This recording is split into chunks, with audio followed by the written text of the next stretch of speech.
Hello and welcome, my dear Elle. I always say I'm super excited, but like today it's extra true. I'm super delighted to have you here today.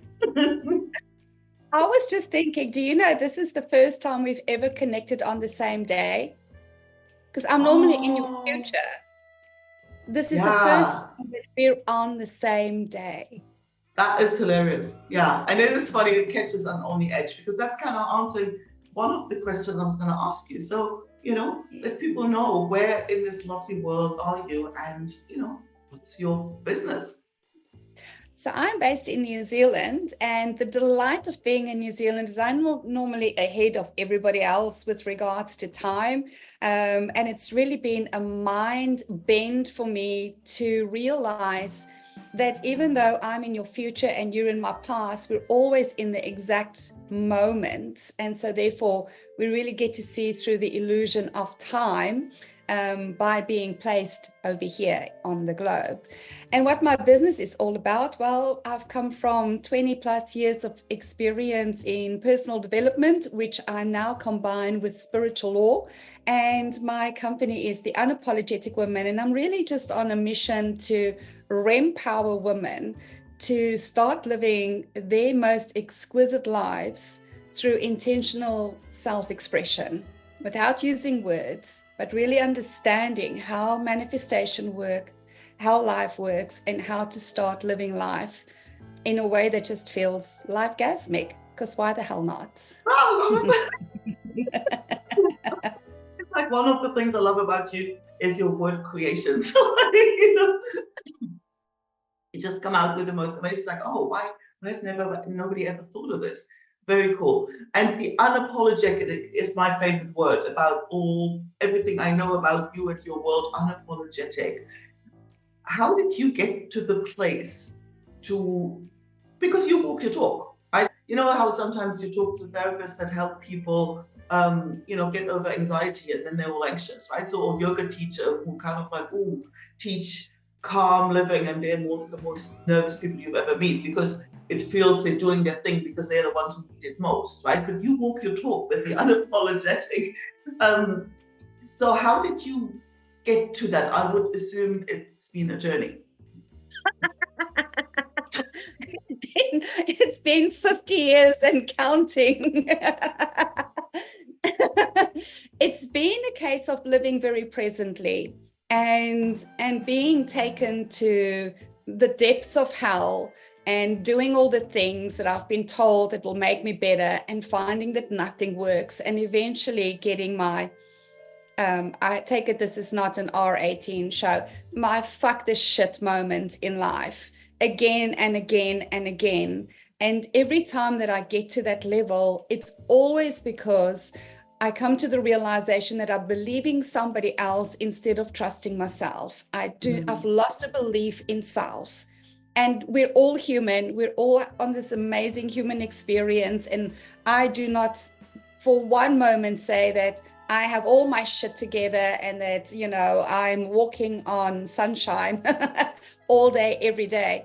I'm having my human experience as well. But what I have learned is that there is only one life experience for me that I can remember at this time. And so I'm going to make the bloody most of it. And the more I allow myself to be me and allow everybody else to have their experience of me and of themselves, the better my life gets. But it Mm. has been, and I still do. I wrote about it this morning, falling into the trap of wanting to be nice again because I meet these nice people and they're so freaking nice and I love them because they're so nice. And then I go, just be a little nicer, Al, just be a little nicer. But I'm not nice. And so it's about then just going, wow, okay, look at me. I'm trying to be nice again. And it's coming from a good place. But damn, rather give me a fanny wax because honestly, it's just not worth it. It's just not worth it. And so for me, being unapologetically me is a daily choice that I get to make from wherever I'm finding myself in the moment. I love that. And I mean, it's interesting how we usually, especially in the space of personal development, like a lot of people come kind of the same thing from different angles, right? So I always say, like, don't just learn, create. And that's what I mean by that. It's like, as long as you do it somebody else's way, you're never going to be grounded. You're never going to be in your power. You learn from others to figure out your own way of doing it. It's the only way you can tread kind of on solid ground, you know. So you're coming at it from a different angle, but at the core of it, it's the same underlying intention to help people to actually do what they're capable of doing.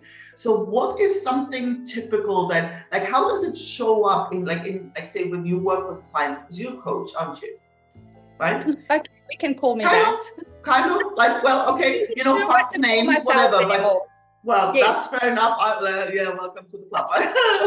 So, but people come to you. What do people come to you with, and what's like, what have you observed are symptoms? What happens when people aren't unapologetically themselves, that even led you, because you can be on this journey for yourself, but you're on this journey to empower other people as well. Re-empower, because it's not something you teach, it's something to rediscover, right? So, but what happens when they come to you, when people come to you, where they're at, like what's going on, and you know, what they're looking for, what are they noticing that they're missing? Yes. It's interesting because I don't attract one kind of person to myself. I am the anti marketing business, if you want to call it that. I don't solve one problem. I don't attract one kind of person. So people come to me really in different phases of their lives. It could be, oh my God, Al, there's this thing that I want to create, and I just need a sounding board, or the shit's hitting the fan in my life, and I nothing is working, and I'm doing what everybody's telling me to do, and I'm still not getting there, like I'm stuck. What I do for people is I create a sacred space so that they can learn to trust themselves again.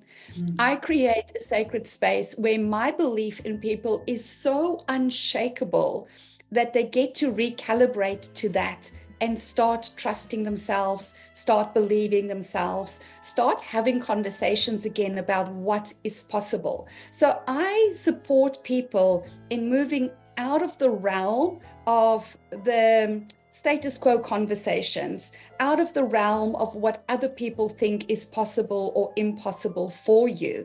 And I help you to tap into that unshakable belief of, if you can see it, if you can desire it, if you can smell it, baby, it is yours.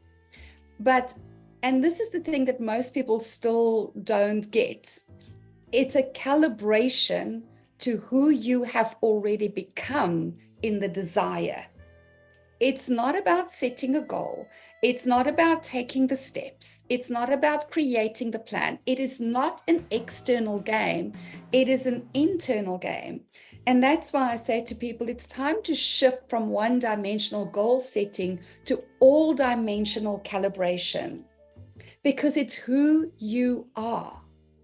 And it's not your future self. It's not a higher self. It's none of that. It's you already have become this version that is fully created your dream life. And all you have to start doing is to start allowing yourself to, day by day, recalibrate, day by day, release some things and allow some things until you are who you really are, unapologetically. And that's the work I do with my clients. I love it because, you know, I can, like when you say that, okay, trust yourself, right? I think that shows up in so many different ways. You know, it could be in a relationship. I see it in business all the time when people want something, but then they're scared, like, what about this and what about that? And, you know, it was like, well, fuck it. You know, just try it out. What's going to happen? So, and I think to actually take the step rather than thinking about the step, you know, and thinking about all the things that could get in the way, I think that's incredibly powerful. That's also why I created the soiree, right? It's because here's all these brilliant fempreneurs, and we are so conditioned to network in a specific way and to show up in a specific way and only be able to say certain things. And my sense is, screw the rules. Like, you are good enough, you are enough, you are worthy. And if only you would give people the opportunity to see who you freaking are. But most women are afraid to even know themselves or to give themselves permission to fully be. Never mind then be in a space. But in the soiree, that's the invitation. It's just show up. Just freaking let us love you because you are so lovable. And then transformation happens so naturally. You know this because there's no pressure. I'm unlike other people who want you to change. I don't want you to change. I just have a desire for you to experience you the way I experience you, because it is amazing. Yeah, and the soiree, I know it from the other side, from the inside, and it is remarkable what happens when you kind of don't go in there with this intention. Oh, let us support each other in our business. Like, no, it's like, hey, what's up? Like, what are you going through? I've seen you a little off, like, like really person to person, soul to soul, and all the rest kind of happens naturally from there. I think it's an absolutely magical space. So, and I'm really grateful for you for having created it. And I can't even remember how the heck we met, but I'm definitely hell glad we did. And I can be part of the soiree because it's one of like this. It's really late for me, and it's my favorite time of the week because it is so mask off, just be your bloody self, and so you bring the puppies and you can, like drop whatever words you need to drop and create one if you need to, and just be, and it's incredibly powerful. So yeah, I would love you to tell people where they can find out more about you, about the soiree, about anything else you offer. Let them know.